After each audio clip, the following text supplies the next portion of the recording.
रावण के लड़ाई चलते रहे तो ऊपर से हम थोड़ा कहतनी जमुनागढ़ी लक्ष्मण जी के मेघनाथ शक्ति बाण मार दिलक। जब मेघनाथ शक्ति बाण मार दिलक लक्ष्मण जी के तरफ, भगवान गोदी में लेके रोत कहली कि अब हम अयोध्या में कौन मुंह लेके जाए, मैं कैसे मुंह दिखाए।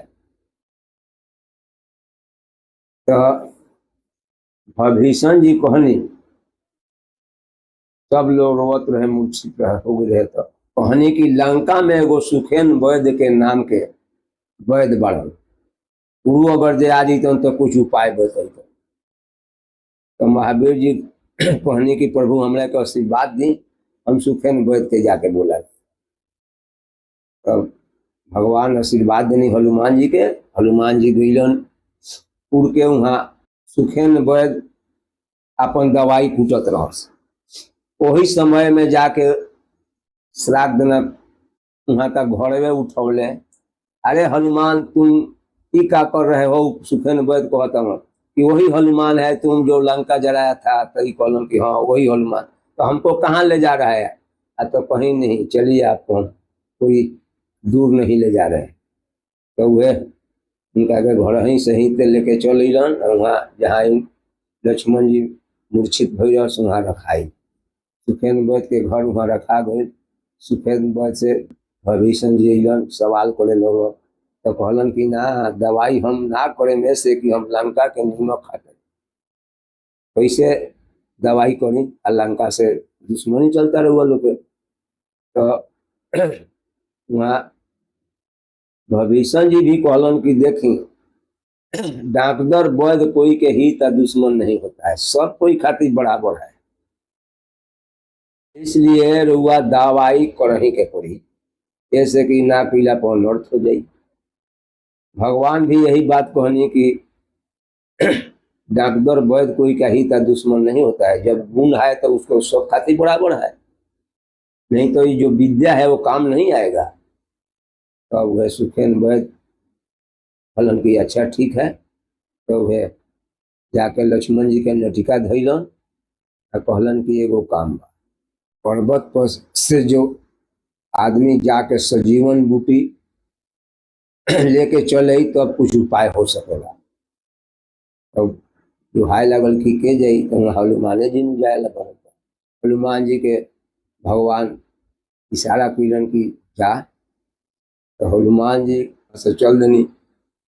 तो वहाँ जौन काल नेमी रहे ओकरा के रावण बीच में कहल कि हनुमान जी हनुका के केहूँ रोक के बिलमई हो, बिलमावला से किरण फूट जाई तो लक्ष्मण के प्राण छूट। एक खातिर काल नेमी के वहाँ सरजू के किनारे भेज दिलक। अब काल नेमी वहाँ जय श्री राम करताल बजावता हूँ, नाचता हूँ, पूरा जय श्री राम कहता हूँ। हनुमान जी देखलन कि भाई भगवान के भक्त आदमी यहाँ का बा, वहाँ उतरलन। समाचार भल तो कहता हूँ कि अरे हनुमान तुम जा रहा है सजीवन बूटी खाती ना। तो हाँ तो ठीक है, एगो काम करो, एक गंगा जी में से नहा के आओ, हम मंत्र पढ़ाते हैं, श्राद्ध देना पहुँच जाना। तो वो काल नेमी के बात सुन के हनुमान जी चल गई गंगा जी में नहाए। वहाँ नहाए लगनी तो एगो मक्ष घड़ियाल पैर हनुमान जी के धल लग। अब पैर धल लग तो हनुमान जी नहीं हिंची, वो है नहीं हिंचे, यही में करते करते कम पानी में हनुमान जी के एथी पड़े तगड़ा, और ज़्यादा पानी में जाए तो घड़ियाल एथी करे। यही में करते करते थोड़ा देर युद्ध खूब भई। युद्ध होते होते हनुमान जी के ऊपर मुँह दोनों धरा गई, और वही जन से फाड़ दिलन, घड़ियाल के साफ चीर दिलन वहीं से। वही में से एगो अप्सरा औरत निकल, वह कहला कि हम बहुत दिन से जार जो होते नहीं है कि लक्ष्मण जी के शक्ति बांध लागी तो हनुमान जी सजीवन बूटी खाती जइहन तो हमार उद्धार हो जाए। अब हमार उद्धार हो गए, उ काल नेमी जोन बा उ रउआ के भरमा रहल बा, हमार तो उद्धार कोई देनी, ओकरा के जल्दी ओकरा बात में मत पड़ी, जल्दी पहुंची रहुआ सजीवन बूटी। तो वह वहाँ से अलन हनुमान जी, आ वह कहलन कि सरकार अब गुरु दक्षिणा ले ले। तो वह 2 गदा दिलन काल नेमी के, दाँत सियार दिलन। वहाँ से बढ़लन आगे आगे बढ़लन गईलन वहाँ गईलन धौलागिरी पर्वत पहाड़ पर तो देखलन कि चारों बगल जगमग जगमग रावण बत्ती जलौले रहे। वहाँ प्रणाम कैलन पहाड़ में से उहे निकलन एगो देवता प्रणामा पाती कैलन कि सरकार कहलन कि हमरा एक आदमी के जीवन संकट में पड़ल बा, 5 सजीवन बूटी के काम बा। तो जब पहाड़ में से निकलन कहल कि सरकार हुआ खुशी से सजीवन बूटी यहाँ से ले जाई, कोनो दिक्कत नहीं।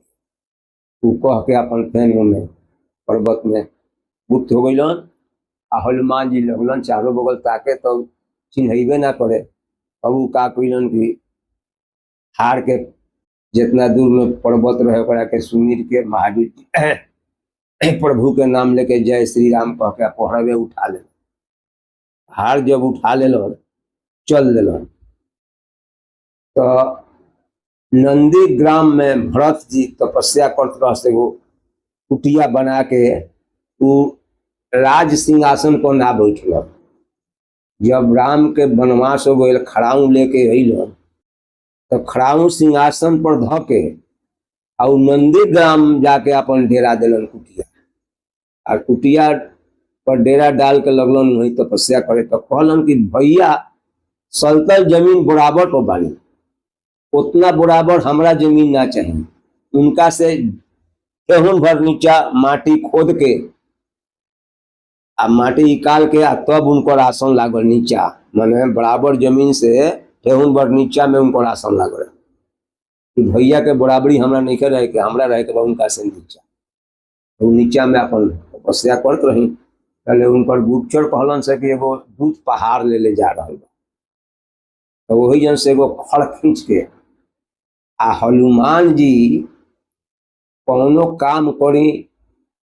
हनुमान जी तो भगवान कहिनु कि भरत बाह बोले दिया। तो एमे महावीर जी के कुछ संदेह शरीर में आगे रहे कि काम करीला हम आगे यहाँ का कहिला कि भरत बाह बोल दिया। ये बात मैंने गुप्तचरे रह गई, उलल ना।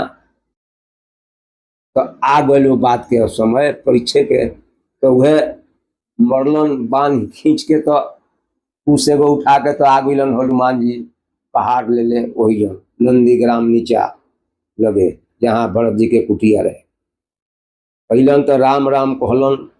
तब भरत जी लगलन गमछी से उनका मुंह पर हाँके हवा देने। बाद में जब उनकर आंख खुलल तो भरत जी कहलन कि हम तो बहुत गलती काम कर देनी, भैया के भक्त आदमी रुआ बानी, कुछ समाचार कहीं भैया के। तो यह समाचार सुनौलन कि लक्ष्मण जी के मेघनाथ शक्ति बाण मार दिले बा, इस सजीवन बूटी किरीन के पहले ले जाए के बा, तब तो जाके लक्ष्मण जी के प्राण लौटी। तो कहलन एगो काम करो, ए बामे हाथ पर हमरा बैठ यहीं से फेंक देता नहीं तो चली जल्दी पहुंच जेब। तो हनुमान जी के वहाँ जो शंका रहे वो दूर करे के रहे। हनुमान जी का कहनी कि तीनों लोग के भार लेके आ भरत जी के बामा बाह पर हुमच। भरत जी के एगो कानी अंगुरी ना हिल। तो वही घड़ी हनुमान जी के दिमाग खुल गल कि वाह, हर सब प्रभु कहिला कि भरत बाह बोल दू ना। जौन दिल के शंका रहे वहाँ दूर हो गई। और ओकरा बाद कहनी कि सरकार अब हमरा के रउआ आशीर्वाद दी, खाली हम यहीं से चल जाए। तो वह भरत जी आशीर्वाद दिलन। भरत जी तो पहले रोए लगलन हनुमान जी के मूर्छित भैला पर से कि भाई बहुत गलती काम हम कर दे। ओकरा बाद आशीर्वाद दिलन तो वह पहाड़ लेके अलन। आज यहाँ मूर्छित हनुमान जी लक्ष्मण जी के बाण लागल वहाँ पहाड़ के धैलन। तो वहाँ जौन सुग्री नाम के बंदर रहस, बंदर लोग के सेना नायक रहस, माने सब जना से ऊपर के। तो गैलन की पतिया में से तुर ली। तो सुखेन बैठ कहन कि आहा ई का करतनी रउआ बैठी, ई हमार नु काम बा, रउआ अपन अस्थिर बैठी अब हम। तो वह सुखेन बैठ गईलन। जौन वह सजीवन बूटी के गाछ रहे ओकरा के वहाँ का प्रणाम कनी आ कहनी कि हे सरकार एक आदमी के प्राण संकट में बा, 5 गो रुआ पत्ती के हमरा जोड़ बा, यहाँ का हाथ फैला के 5 गो पत्ती के आवाहन कैनी, और 5 गो पत्ती अपने से यहाँ के हाथ में आ गई। जब हाथ में आ गई तो वहाँ का वह कूट के दवाई बनौनी, दवाई बना के एगो गिलास में रख देनी। तेहू पर सुग्रीव कहलन कि दी अब पियाई, कहलन कि ना ना। सुखेंद्र वैद्य कहतन कि भाई हमरा तनी लेटो करे के बाय से कि लंका के हम नीमक खिले बनी ने दवाइयो करे। तो कहलन कि ना, ई दवाई हम ही कामयाब नहीं खे। तो भाई का है आ तो ई दवाई जेकर एक स्तन के औरत हुई, जौन एक स्तन के औरत मानल जाती है, ओकरे स्तन के दूध आई आ यही दवाई में मिलावल जी आ तब जाके ई दवाई कामयाब हुई। तो सब लोग ताके लगे भाई एक स्तन के औरत कहाँ मिला। तो वहीं भीषण जी रही तो कहने की प्रभु जी कोनो ही बड़की बात नहीं थी, मोदोदरी एक स्तन के मानल जी। जमुना घड़ी तारा या मोदोदरी के शरीर एगो रहे, ऐसे एक स्तन के मानल जाले तोरवा मोदोदरी। तो ऋषि लोग जमुना घड़ी अब वो कहे के पड़ी ना, कहीं आप दिक्कत होता बीच में, तो वो कहीं से दूध ऋषि लोग के पास आ गई रहे, तो वो लोग चल गए रहे गंगा जी नहाए आ दूध टांग रहे सिकड़ी पर, सिकहर को एगो विषधर नाग आके और में विष छोड़ दिलक आ एगो बिस्कुटिया देखत रहे, कोई कहला कि ना बेंची देखत रहे। ठीक, तो वो जब दूध उतार के ऋषि अपन आए लो नहा धोआ के साधन पूजा पाठ क के बैठल लो, ओकरा बाद दूध के उतार के चलल लो, तो वो लोग के देखा के बिस्कुटिया में कूद गई आ कोई कहला कि बेंची कूद गई। तो जब कूद के वो मर गई दहाए लागल चित्ते, तो लोग कहल कि भाई आखिर ये बात का बा। तो अपना शक्ति से ओकरा के जांचल लोग, तो देखल लोग कि ना एमे काला नाग विष छोड़ दिल बा, ऐसे हमनी के प्राण बचावे खातिर ई जौन बेंची चाहे बिस्कुटिया भी आए आपन प्राण त्याग दिलक। तो ऐसे ओकरा के अपना शक्ति से छोटा कन्या बना दिलक लोग कि हमनी के प्राण के रक्षा के लिए। उ लागल वही कुटिया में रहते रहते रहते वो अब कुछ सियान हो गई। जब सियान हो गई तो वो लोग के काम कार है, वो लोग जाए अपन नहाए धोआए, तो वो लोग के लंगोटी वो अपन खींच के हुए पसार दे, इतने ओकरा काम रहे। तो एक दिन लंगोटिया में कोई संत के सपन दोष हो गई रहे, तो वो छूटे ना, तो वो जंगल के आदमी का जानते रहे का चीज है, वो दांते खींचे लगे, ओकरा अब रह गए गढ़ पेट में। तो वही दिन से दोनों साधु के मतभेद हो गए। दोनों साधु के जब मतभेद हो गए, उनका से ऊ ना बोलल खींच के मारे, उनका से ऊ ना कहस। अभी लड़की गर्भवती हो गई तो समझे कि ना बहुत फेर में पड़ल लोग, अब बोल चाल लोग में बहुत व्यथी हो गई, मतभेद हो गए, और कोई से कोई कहत नहीं खे। ऊ उनका के कहस कि दुष्ट बा, ऊ उनका के कहस, मगर बात तो खुलत नहीं खे आ दोष कोई में ना रहे।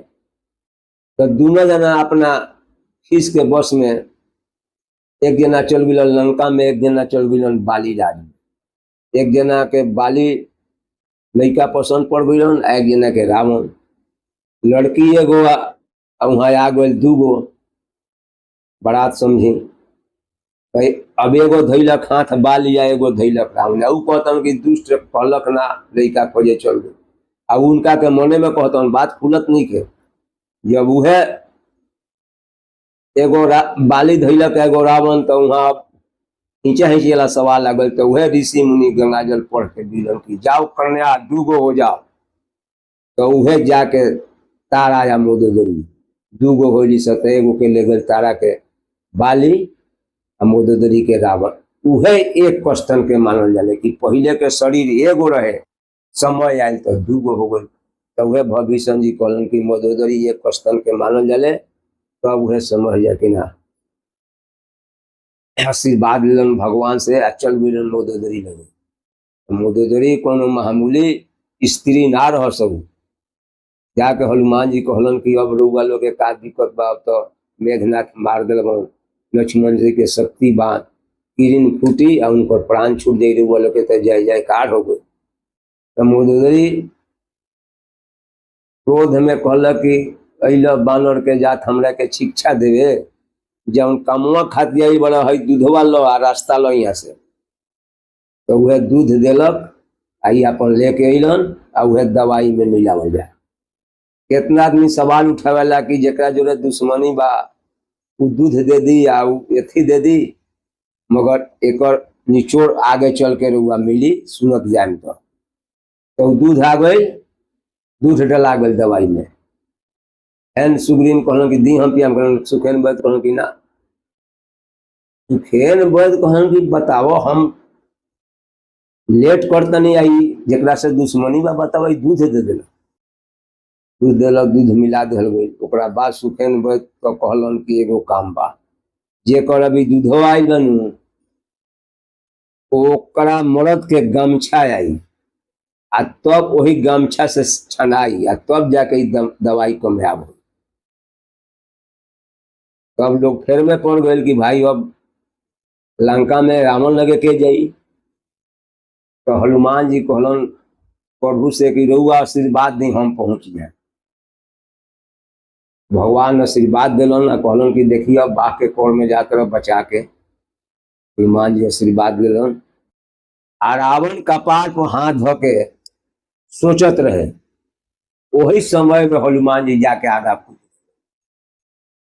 कूद गई रहना। कहलन कि सरकार अब कपार पर हाथ धो के बैठल, अब तो राउर विजय हो गई, मेघनाथ राउर लड़का मार दिल शक्ति में। लक्ष्मण जी के किरण फूटे छूट जाई, प्राण हुआ लोग के झंडा फाड़ दी। बात हनुमान जी के दू चार टपा सुन लेलक रावण, अब बहुत कस के हनुमान जी के डटलक।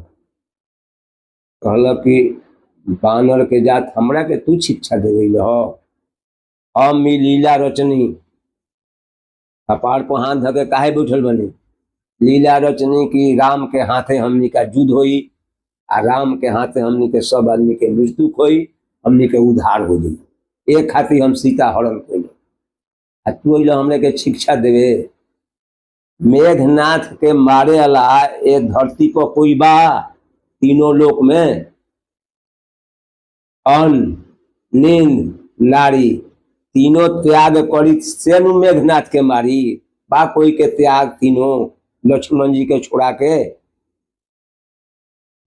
एक खातिर सोचता नहीं कि जो लीला रचनी अगर जो लक्ष्मण जी मर जी तो मेघनाथ के तो कोई मारी ना, तो फिर हमार खानदान हुए रह जाई। एक खातिर सोचता नहीं कपार पर हाथ धके सही शिक्षा देवे। ले है गमछी आ जाके लक्ष्मण जी के जिया। तो वह गमछी रावण बिगलक हनुमान जी के, वह हनुमान जी गमछी लेके अलन तो दवाई छनाई। दवाई छनाई तो बहन सुखदीन कहन कि अब पियो भाई। तो ना, यहाँ सुखेन वैद्य के आधा खून सूख गई कि बताओ जरा से दुश्मनी चल रहा बा गमछा दे दिलक दवाई छाने के, आ हम लेट करता नहीं कि भाई दवाई भी करी तीन भी फूट जाए। आई कौन दुश्मनी बा। सुखेन वैद्य के आधा खून सूख गल जब रावण के गमछा सुनलक कि बताओ हम का रचतनी लीला आई का कदल। मगर यहाँ तो लीला दोसर रहे। रावण के तो रहे कि भाई एकाएक राम के हाथे हमनी के सब आदमी के मृत्यु हुई तर जाए। तो वह गमछी बिगलक, हनुमान जी गमछी लेके अलन। तो भाई की अब भल की भाई दवाई हुए आदमी पियाई जे करना कान कटल हो से। तो कहलन हनुमान जी की कोनो बड़ी बात नहीं, चलो सुपने खिया के बोला। तब वह गैलन हनुमान जी सुपने खा लगे, अपन पूरा समाचार सुनौलन। तो ठठा के हंसल सुपने खिया या हा तो बड़ी अवसर मिल गल हमरा। पहले के हमार पति देव रहस लक्ष्मण जी शेष नहीं आ हम रही नागिन। तो हमरा के उ मारे चलन तो हम किस में अपन प्राण त्याग दी आ उनका नाक कान हमार काटलन तो हमरा दुख बा, कोनो दुख नहीं थे। तो मौका मिल गई दवाई पियावे के हमरा। हमारे पति देव शेषा अवतार रहस। अब चलो हनुमान जी ने खियाल खुशी के साथ एकदम आ लक्ष्मण जी के दवाई पियोलो, ई के मूर्छा छूटल, सब सेना एक साथ फेन मिलल, भगवान भी खुशियाली भइल। ई जौन निचोड़ बा तो कितना आदमी ना कहे, कितना आदमी तो कह देला कि जे दुश्मनी बा उ गामछा दी। अरे भाई दुश्मनी बा तो उ काहे खातिर कोई लेबा, तो अपना तोरे खातिर नहीं कोई लेबा। अब गहिरा के बतवा सब लोग जानी तब न समझी। तब एक खातिर अपन उपाय कैले रहे। हाँ हाँ